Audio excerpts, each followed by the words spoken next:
We're going to honor today what you all have shared and whispered and been part of your love story, and it's going to continue. So it's really this continuity of care, and this is just a moment that honors it before your friends and God, but you've done the commitment already. So hear these words, and we're going to do a service. Love comes from God. Everyone who truly loves is a child of God. Let us worship God by honoring you in this service today. So, to all who are gathered here, may we witness this wedding to Candace and Robert. And let us do it knowing that they are children of God. We come to share in their joy and to ask for your blessing. Marriage is a gift of God, sealed by a sacred covenant. God gives human love, and through that love, husband and wife come to know each other with mutual care, companion, and compassion. God gives joy. Through that joy, wife and husband may share their new life with others as Jesus shared new wine at the wedding in Cana. With our love and our prayers, we support Robert and Candace as they now freely give themselves to one another. Sorry.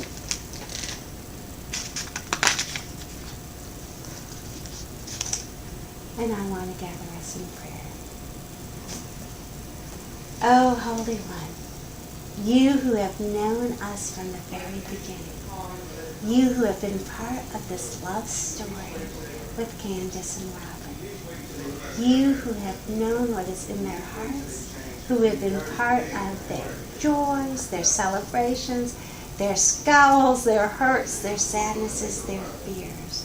You are the one who holds them together. Weave around them the thread of love, the continuity of care.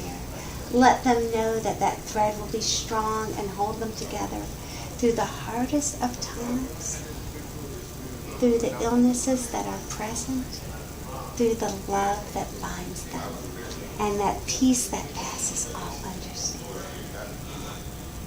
As we celebrate, we also invite those who are not here, but who are part of their love story, to know, too, that they are part of this day. They are part of that strong thread, and that they will be part of the support and care that is and will be this marriage, this covenant of Robert and Candace's.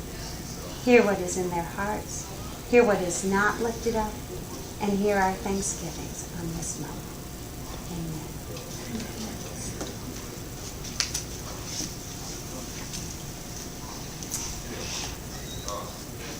Do you feel up to me giving a brief story?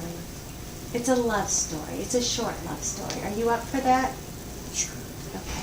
I share this story because part of what you're doing today is the fun part of marriage, the romance. But love, as you know, is much deeper. It's rooted down. And it's much deeper than just the aha or the fun or the lust of marriage. It is what calls us together and what God calls us to be. So I'm going to tell the story, and I will tell it quickly.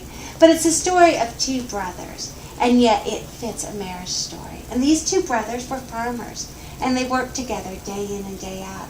And as you know, if you've ever planted even the smallest of gardens, the work is all the time. So in the winter time, when the land wasn't ready, they talked and they plotted and they set the goals for what they were going to plant. And then when the spring came, they worked hard together. They got the soil ready and they put the seeds in, and they worked hard at saying, okay, let this garden be what it needs to be. And then as spring went into summer and the rains came, they did the weeding and they did all the work that has to be done to keep the garden strong, and they got to see the wonders. They got to see the blooms come. They got to see the trees start to let the fruit come down, and they saw all the work, and the fall came. And the fall is the time of harvest. And they would go out together and they worked very hard. They would get all the things that were in the ground that had grown. They got all the things from the trees, and they got all that had been bountiful on the land. And at the end of the day, they were tired. But they felt good because they knew they had done good, hard work. And at the end of the day, they would gather up all that they had, and they split it in two. And they both went to their separate ways. And the one brother would sit at his table, and he looked out, and his table was full, and his belly was full. And he said, "Oh, I am so blessed, and I have so much abundance. But who will take care of my brother?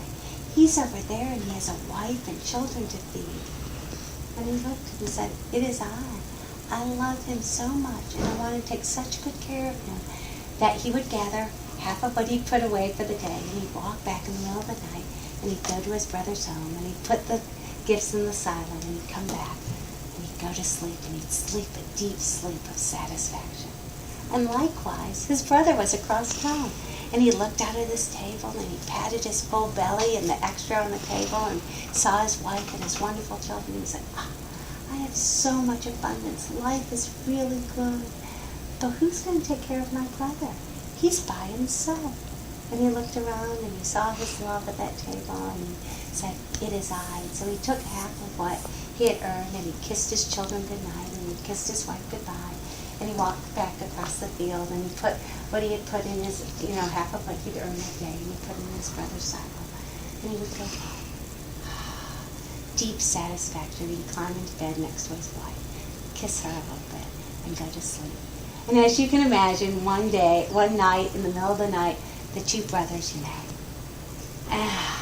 And the story is that God looked down and smiled and said, "This is the love, what I gave to my children.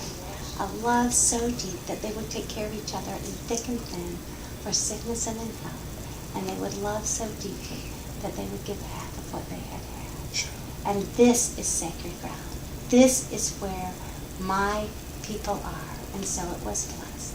And so may you two be blessed as you have journeyed together and as you continue to journey with one another.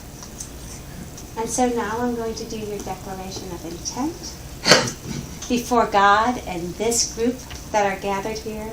I'm going to ask you to affirm your willingness to enter into this covenant of marriage, to share all the joys and sorrows of this new relationship, whatever the future may hold. So, Robert, will you have Candace to be your wife, and will you love her faithfully as long as you both shall live? To my dying breath, I do. And Candace, will you have Robert to be your husband, and will you love him faithfully as long as you both shall live? Forever. I do. We do. We do. All right. All right. We'll take that. And I don't know if you have brought rings to symbolize this. Okay. Well, then I'm going to ask your congregation here a question, and then we're going to do the rings. So you all get to say something, and that's you too, Betty. Do you, as people of God, pledge your support and encouragement in this covenant and commitment that both Robert and Candace are making today? And if so, if you all say together, "We do." We do. And Omarian's here too. I didn't see him. All right. And now we'll do the vows, and then we're going to do the exchange of the rings. So, Candace and Robert, I'm going to ask you to speak your covenant promises that you have come before God and us to offer. And I'm going to have you repeat after me, and I'll go slowly, if that's all right. If you'll say, "Robert, I give myself to you Robert, I give myself to you to be your wife. to be your wife. I promise to love and sustain you I promise to love and sustain you in the covenant of marriage in the covenant of marriage from this day forward, from this day forward, in sickness and in health, in sickness and in plenty and in want, in plenty and in want, in joy and in sorrow, in joy and in sorrow, as long as we both shall live." as long as we both shall live. And Robert, I'm going to ask you to repeat after me as well. If you'll say, "Candace, I give myself to you Candace, I give myself to you to be your husband. to be your husband. I promise to love and sustain you I promise to love and sustain you in the covenant of marriage in the covenant of marriage from this day forward, from this day forward, in sickness and in health, in sickness and in health, in plenty and in want, in plenty in joy and in sorrow, in joy and in sorrow, as long as we both shall live. as long as we both shall live. And now we'll exchange the symbols, the rings that you have chosen. And so, I'm going to, if you hold your hands together, I'm going to hold my hands over you and we'll bless this ring so that you'll always feel the blessing of this moment. Let us pray. Gracious God, they have chosen the symbol of the ring, which is never-ending love. May they feel that from this day forward, that they feel the strength and the bond of those rings and the bond of your love that will flow through and be their bond to one another. All right, Robert, I'm going to ask you to put this on her finger and repeat after me.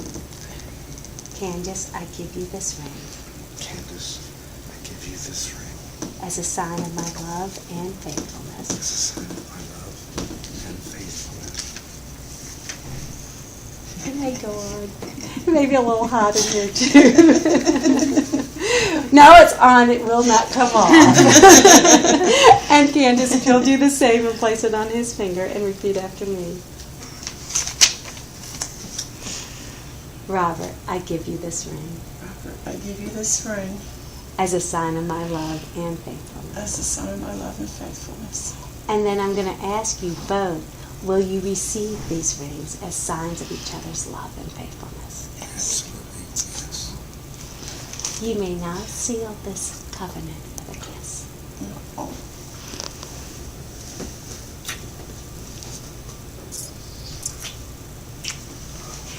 And may the people rejoice.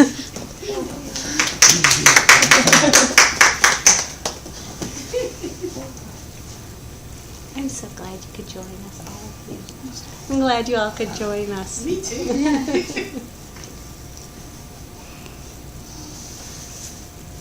Kiss my hand. I think you have done your all's part, so Ta-da! I will finish this. I will turn it in. I will give each of you a hug and say Aw. thank you for letting me be part of this. Oh, thank you. I imagine we may see you again in our clinic, and so I hope you bring your lovely Candace with you. Whenever possible. Yes. And are you going to be admitted?